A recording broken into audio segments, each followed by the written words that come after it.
Bonjour, je voudrais tout d'abord remercier la Société française de rhumatologie qui me donne l'opportunité de vous présenter un petit peu l'état des lieux de cette cohorte multicentrique française portant sur des patients souffrant de spondyloarthrite axiale euh, récente.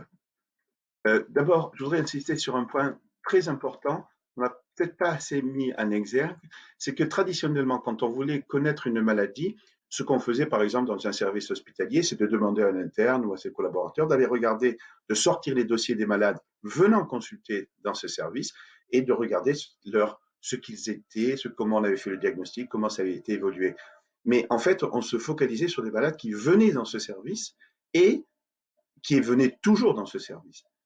Et peut-être qu'on a une vue biaisée de la maladie et de l'évolution naturelle de la maladie. Parce qu'en pratique, ce qui est beaucoup plus intéressant, c'est de prendre des malades au tout début de leur maladie, dès que le diagnostic est posé, et de les suivre pendant longtemps, ce qui nous permet à ce moment-là de donner avec précision des informations pour le malade pour qui on vient de faire le diagnostic. Ces cohortes qu'on appelle en anglais inception cohortes, qu'on peut traduire par cohorte de démarrage, mais il faut se souvenir surtout que ce sont des cohortes qui portent, c'est-à-dire des suivis à long terme de malades souffrant d'une maladie récente.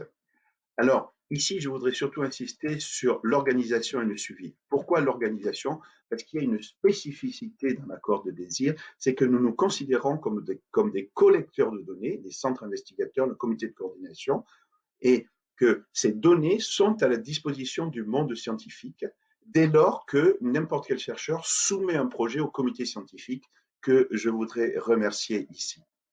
En termes de suivi, je voudrais mettre en exergue le fait que, bon, peut-être que vous le savez déjà, mais des points importants, il y a des données cliniques, mais également des données d'imagerie, et nous sommes à l'heure actuelle après 10 ans de suivi.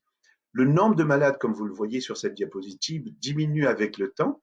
Et c'est pour ça que nous avons l'idée d'essayer comment essayer d'évaluer vraiment le devenir à long terme de tous les malades qui ont été vus depuis le début. Et pour cela, nous collaborons à l'heure actuelle avec le SNIRAM, c'est-à-dire avec les données de la sécurité sociale. Dans la base de données de la sécurité sociale, nous reconnaissons les malades désirs, du moins les 705 qui ont accepté, et nous allons pouvoir les suivre pendant 10 ans, 20 ans, 30 ans. Et nous allons comparer le devenir de ces malades à une cohorte témoin de citoyens français du même âge, du même sexe, de la même région, et donc de 7050 patients. Donc voilà où en est-on de la cohorte désir à l'heure actuelle.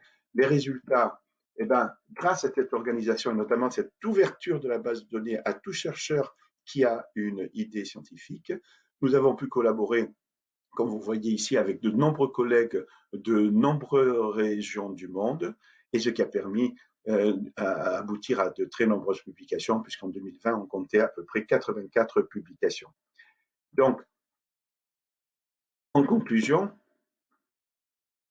il me semble que la cohorte Désir, comme la cohorte Espoir qui porte sur les polyarthrites récentes, c'est un exemple de parfaite collaboration à l'échelon national et la qualité des données recueillies a été reconnue à l'échelon international, donc ce qui nous a permis une reconnaissance internationale.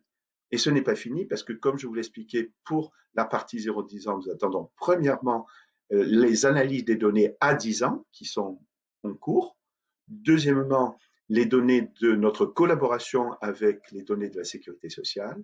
Et enfin, comme vous le savez peut-être, il a été décidé de poursuivre cette initiative dans ce qu'on appelle la cohorte après 10 ans, et ceci avec l'objectif de pouvoir affiner notre connaissance de la maladie sur le long terme. Je voudrais terminer ici en remerciant bien entendu les patients, les centres investigateurs, le comité scientifique, le comité de coordination, et en termes de soutien, d'une part les laboratoires Pfizer qui nous ont assuré un soutien financier depuis le début de cette cohorte, mais également la Société française de rhumatologie.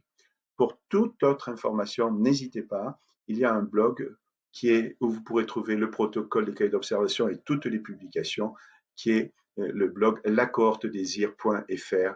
Je vous remercie.